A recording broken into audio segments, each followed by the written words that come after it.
all those festivals you probably do. Well, just locally, right here, like next Friday I'm doing a big show.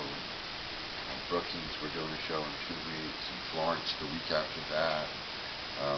Southern Oregon is just unbelievable. Yeah, we have this old time dance hall Grange out here in the country in Provo. It's by the town of Williams. And I've done 27 shows there this year. We brought the biggest reggae artists, people like Sister Carol, Anthony B, the Itals, on and on of all these famous people, President Brown, Junior Reed, on and on, plus all the local artists to this venue, which we bring like 300-400 people out, and it's becoming legendary. People coming there and changing their lives and stuff by getting awareness of the people in the music. And I'm the steady thing of the bee guy. I started bringing a booth like this to a little concert. Started with. And I had a little thing of teas. I serve teas. I make igloo coolers of tea for people, like coming up for the winter concerts. I have lemon, ginger, peppermint, hot tea, free to everybody that comes. We give out other free things like hemp wicks, the latest thing made out of beeswax and hemp, free to everybody. It gives a little awareness, gets people talking about the bees, it gets a buzz going. I notice I go to a circle, like we always have a bonfire, drum circle all night, and I notice that when I go there and I give out a free gift even if it's just a honey stick, it gets people talking about the bees. By doing that this year, I have sold over 100 beehives to people and taught them about beekeeping. What's your story on the family bee business? You've been here 50 years? Not here. This has actually been my family's place for 27 years, though. But we've been doing the same way of making honey. Is this Applegate here? That's the Applegate River below us, down here. Applegate and the Rogue River. That's where it meets. It's right below us. It's down here. It's all private land. I've actually been in the same families for a lot of years around us. But actually all around the state of Oregon. Yeah, we've done it, moved around. Well, we'll check out your next bunch of concerts, huh? More this year? Where are you guys traveling next? Yeah. We're going to Tacoma for a little bit. I think we're going to go to Brookings for a minute, aren't we? Yeah, and head down the coast, kind of. Yeah, go to Covelo, maybe.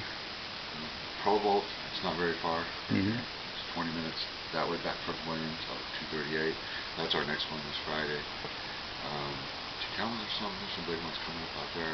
There's multiple. You go to the Hope Mountain. You go to the Hope Mountain Barter Fair. Yeah. You've heard of that? Yeah. I used to live there. I haven't been to that fair though. Yeah, and they also have a hemp expo at the same piece of land. It's their third year. Is that the old Duval Ranch or something? I'm not sure whose ranch it used to be. Whatever. Okay.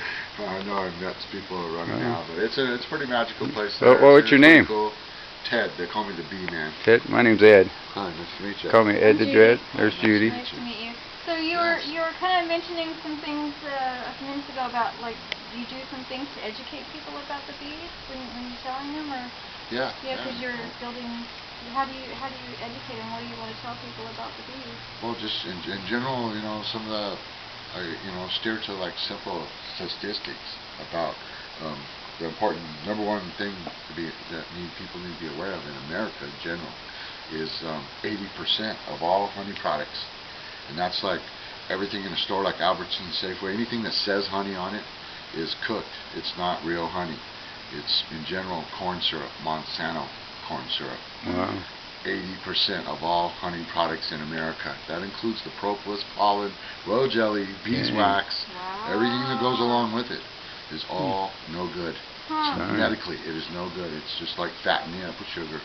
That's the truth. That's number one. That's the number one reason bees are dying worldwide. When wherever I go, people always ask me, why are the bees dying? The first thing I've learned to say is, well, they're not where I live. And that makes you think, why, right away it gets people thinking, well, if they're not, where do you live? Southern Oregon, Northern California. It's such an organic place, such a beautiful place. The people are beautiful, and that's where the bees are in tune to the people and the creatures and all the plants that's going on. They're finally in tune to what's going on, and believe it or not, they're thriving in places on the West Coast more than any other place in the world. Yeah, my phone rings off the hook of wild swarms in everybody's houses, cars, boats, planes.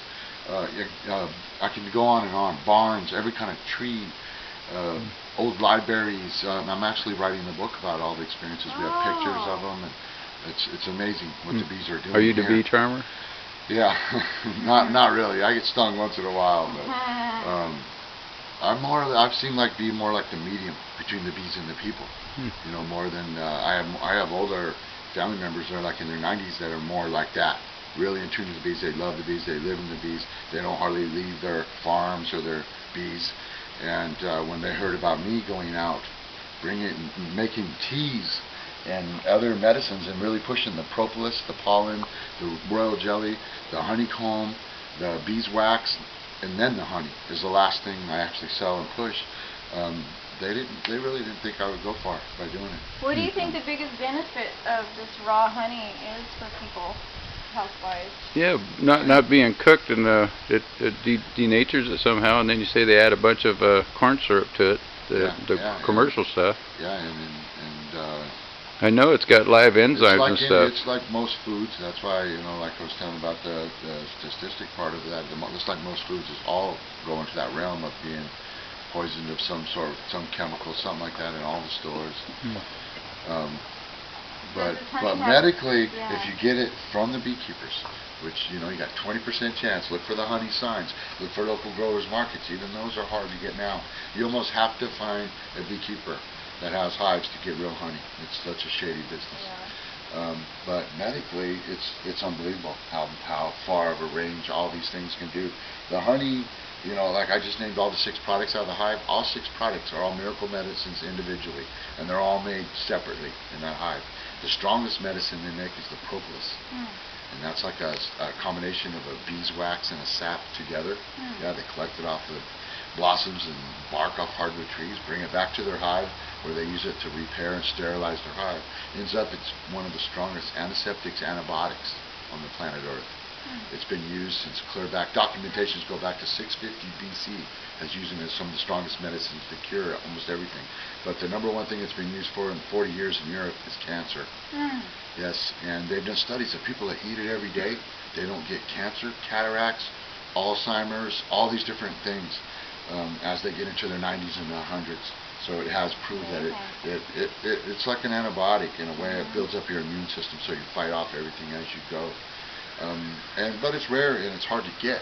And I believe that there's people that know that a beehive, if everybody got a beehive in their backyard that's not allergic or afraid, if everybody got a beehive, it would not only save the bees, but we would use so much less pills, alcohol, other things like that if people really learned about the alternative medicines. Because honey and what the bees do is just a small part. Because you can see that like this, I add all these other herbs.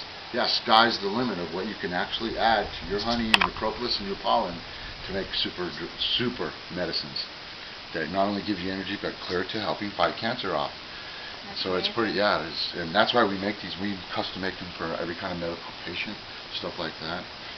But it all goes back to the rest of the statistic part. 80% is not good honey in America, so really be smart on what you're buying and finding. And then the biggest thing is 30% of all bees in the world are dying. And it's worldwide, they're dying off. Yeah, they're doing okay in some places, but worldwide they're disappearing like a rapid rate. And the most important thing about honeybee is 75% of all the world's food is pollinated by them. Yeah. That clear back to Einstein predicted that humans could only live 5 years after the honeybees were completely extinct. Dang. So they had signs of it clear back then that money industrialism was killing them off, that they were taking their trees, they were taking everything. That's one of my newest, biggest things is clear cuts. That's part of the music thing I do. Most of my concerts are benefits. But one of the things we're fighting around here is for fighting GMOs and fighting to keep our forests. And that's the biggest thing I brought to the forefront is how many actually honeybees are in all these forests that are getting clear cutted down, that got to be with all our food. It's more than just every aspect of the forest, though, is so important. Yeah. That to me, I've been, at least one of the things I do that's tremendous lately is when they do a clear cut now, we can't stop it. These guys come in and they just clear it. But what I try to do is after they're done, to come in and try to restore something or other to help bring the forest back to the way naturally instead of letting them come in with chemicals. And one of the things I learned is going right away with beehives and wild swarms. If I try to get like a log with a swarm in it, and I'll transparent that over, put it in a cookut, and then put up a sign saying bees, and in general, the DEQ and stuff like that, you can't poison bees. So they got to be real careful what goes on with the bees. So see, there's another aspect there of the bees helping us. That's, to me, it's just like a big circle of us and them. And what all comes down to is I believe that they're teaching us, and they're actually forcing us to, like you're saying, people are changing. I see when the bees in the world are actually forcing people to be beekeepers. People are interested in it, and they kind of want to do it, but it's all of a sudden now it's like almost getting drastic that, oh well, we got to do it. And it's almost, I feel like they're forcing us first to be beekeepers, then get in tune to what's really going on in our world, because that's another thing about it. Bees, they're one of the most studied creatures too, by like psychologists, spiritualists, on and on. Communities all across the world are changing because of the honeybees. Yes, from all walks of life, from a homeless person, that I meet on the street, to millionaires that started a bee college in Ashland. Those people don't even talk, but I'm like, I relate to everybody. I love everybody, and one thing I noticed is that everybody wants to help and save the bees. Behind that, they're like breaking down barriers. Another part is in the music scene. I seen real quickly, like I'm, a big fan of just in general reggae and rock music and stuff. And I learned real quickly with the bees and the honey, there was no boundaries. Every walk of life wanted to be a part of the bees and the honey and want to know about it. And, that's another thing I see where it brings people together. Like I always tell people, honey sticks. You have any bands down in, any bands for California, or just almost Oregon bands you got? No, actually we just linked up with sponsoring Josh Sun. He's a really famous guy from Northern California, worldwide known. He just did a brand new video. It's just amazing video, and has a special thanks to our farm at the end of it. Well, we'll tune into your site and try and get you posted. Yeah, if you're going to Tacoma for any length of time, and there's a place out there called Lost Forest Recordings, Tacoma FM. Yep. Yeah, me and him have done 40 concerts together this year. He broadcasts them live and recorded. What's his name? G-Dub is what he goes by. But from Tacoma FM and Lost Forest Recordings. But do you guys know people out there in Tacoma? I used to live at the 8 Mile mark. Oh, really? Oh, cool. Yeah, lots been going on out there. I guess it always has been. Think about it. Yeah. I actually grew up in Selma in the 60s on a hippie community. Wow. Yes, my family moved up from Santa Cruz and San Francisco in the mid-60s. Cool. And there was a big group in Tacoma and a big group in Selma. And we used to come together at Lake Selmac all the time. Yep. But it's still going on. I still have, what's amazing now is like through this music scene, I meet a lot of people that come from the East Coast that have moved here. Yeah, and they're famous musicians. And Tacoma, something draws them there. They buy a piece of land, and start from scratch. They want to start from earth up to organic in every aspect of their life, like you were saying earlier about changing. What do you think about? And they sing songs about it that are like catchy tunes that you hear on the radio.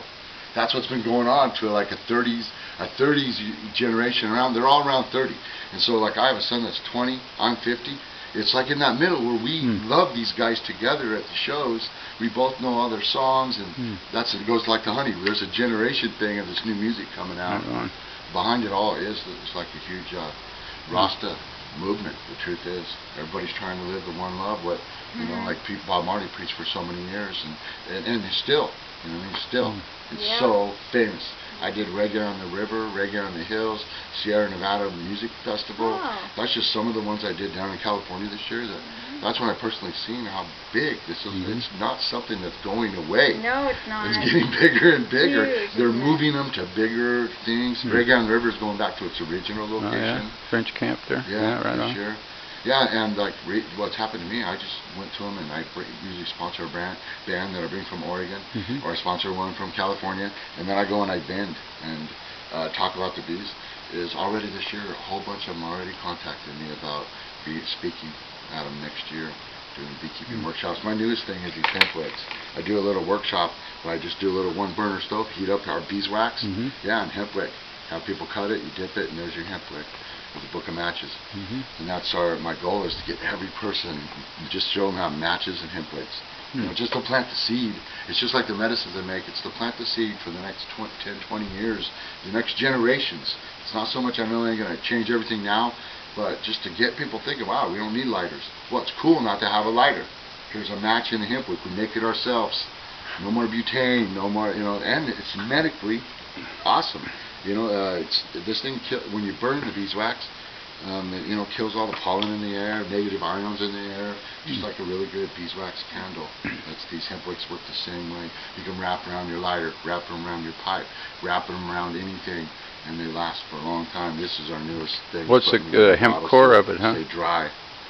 Huh? Hemp string with the... Yep. See, and that's the future, is to be able to grow your own hemp and have beehives. And I'm actually trying to do that more and more, is bring the hemp and the bees together.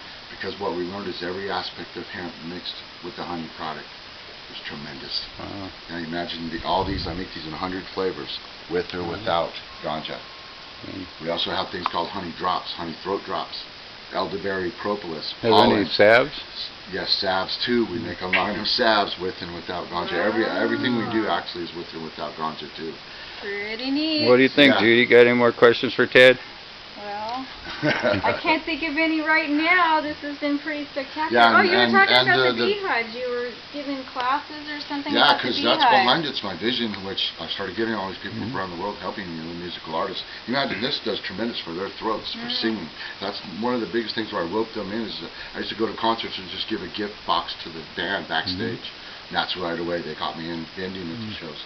But no, my goal, my vision is to get beehives to everybody in the You want world. to show us a beehive what you put together? Yeah, here's actually one of our newer styles. You put a metal top on it, kind of to reflect the sun, so it doesn't get too hot. Which actually the bees take pretty good care of themselves, being their own heater and their own air conditioner. You make these But out this of is a general- make these from mill ends?